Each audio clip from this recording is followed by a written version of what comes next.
अस्सलाम वालेकुम, मैं हूं लियाकत राजपर। आज दूसरा रोज है और फैजगंज तहसील के पीएस कोट लालू में मुबैना पुलिस मुकाबले में 3 शर कबीले के नौजवानों के कत्ल के खिलाफ मेरा नेशनल हाईवे बंद है। फैजगंज के तहसील पक्का चांग शहर में मुकम्मल तौर पर शटर बंद हड़ताल है।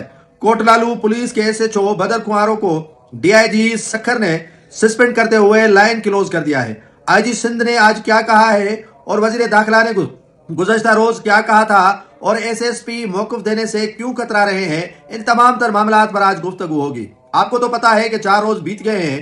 पुलिस कोट लालू थाना के पीएस पर मुंगिया मोरी के मकाम पर मुबैना मुकाबले में शर कबीले से ताल्लुक रखने वाले 3 नौजवानों को हलाक किया गया। वो कत्ल किए गए पुलिस के इसी मुबैना मुकाबले के दौरान। शर कबीले ने पहले रोज धरना दिया और स्वयं के बाद गुज़श्ता रोज से आज तक धरना जारी है। धरने के बायस मेरा नेशनल हाईवे पर ट्रैफिक की रवानी दोनों अतराफ मुकम्मल तौर पर बंद है। धरने में सिविल सोसाइटी और दीगर जो तंजीमें हैं या रहनुमा है वो मौजूद है। वकला और लवाकिन एक ही मुतालबा कर रहे हैं कि एसएचओ कोट लालू जो बदर कुंवारों हैं उन पर मुकदमा दर्ज किया जाए। मुकदमा न सिर्फ दर्ज किया जाए बल्कि उसे गिरफ्तार भी किया जाए इन 3 नौजवानों के कत्ल के इल्जाम में। गुज़श्ता रोज जब वजीर दाखिला सिंध ज़ियाउल हसन लंजार से पूछा गया कि आप इन 3 नौजवानों के कत्ल पर क्या कहेंगे, जिस पर वजीर दाखिला सिंध बोले कि मुझे मालूम हुआ है कि वो इनोसेंट नहीं थे, उन पर कई मुकदमा थे पुलिस के मुकाबले के, और पुलिस की जो रिपोर्ट आई है मैं उसे बारीकबीनी के साथ देख भी रहा हूं, पढ़ भी रहा हूं। उसी रोशनी में मैं उन्हें बेगुनाह करार दूंगा जब पुलिस की रिपोर्ट जो है वो शफाफ होगी, जब उन्हें पुलिस की रिपोर्ट में बेगुनाह करार दिया जाएगा। अब वजीर दाखिला सिंध साहब को कौन समझाए कि जिस पुलिस ने इन 3 नौजवानों को मुकाबले में हलाक किया है वो उन्हें बेगुनाह बेकसूर क्यों करार देगी। और इन्हीं पर वजारत दाखिला की जानिब से गालबन आकिब पर कोई इनाम भी रखा गया था और वजीर दाखिला के बकौल कि वो संगीन जो है वो मुकदमात में पुलिस को मतलूब थे। डकैतियां, अगवा बराए तावान, कत्ल और दीगर मुकदमात उन पर दर्ज थे। आज डीआईजी सखर जिनको चार्ज है लाड़काना की भी नासिर आफ्ताब जो एसएसपी खैरपुर भी रहे हैं, उन्होंने बदर कुंवारों एसएचओ जो कोट लालू है उनको सस्पेंड किया है और लाइन क्लोज किया है। और गालबन में लिखा गया है कि उन्हें रिवर्ट भी किया गया है, लेकिन रिवर्ट का लफ्ज उनमें शामिल नहीं है, सस्पेंड उन्हें जरूर किया गया है।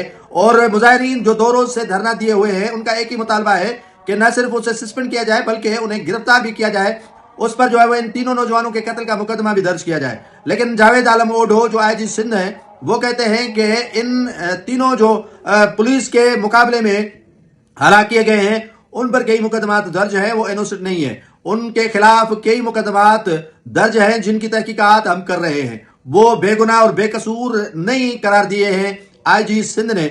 आज आईजी सिंध ने नया पेंडोरा बॉक्स अपनी जगह पे खोला है और वजीर दाखिला सिंध ने इस वाक़े को अहमियत ही नहीं दी।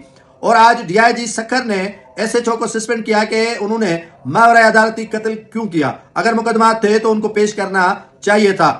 दूसरी जानिब जो है वो एसएसपी खैरपुर सबीला सुब्रो जब Sindh high court Sukkur circuit bench में पेश हुए तो उनसे सहाफियों ने सवाल किया कि कोट लालू वाक़े पर आप क्या कहेंगे।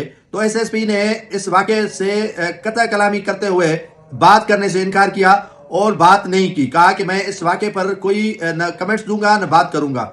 अब सारे वाक़े के खिलाफ धरना भी जारी है, पुलिस के एसएचओ को सस्पेंड भी किया गया है, मुजाहिरीन के मुतालबात भी सामने आ रहे हैं। वजीर दाखिला का बयान अपनी जगह पर, आईजी सिंध का बयान अपनी जगह पर और डीआईजी सखर का जो फैसला है वो अपनी जगह पर। क्या पुलिस एक पेज पर है या नहीं है ये आने वाले वक्त में ही पता चलेगा।